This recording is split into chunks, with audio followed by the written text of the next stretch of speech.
Hello friend, welcome back to my channel. आज का word है लर्न।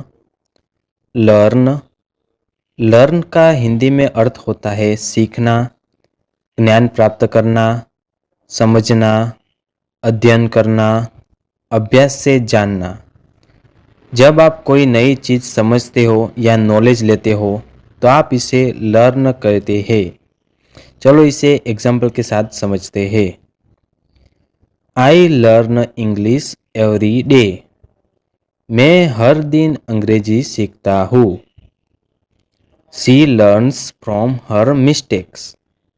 वह अपनी गलतियों से सीखती है। We learn new words daily.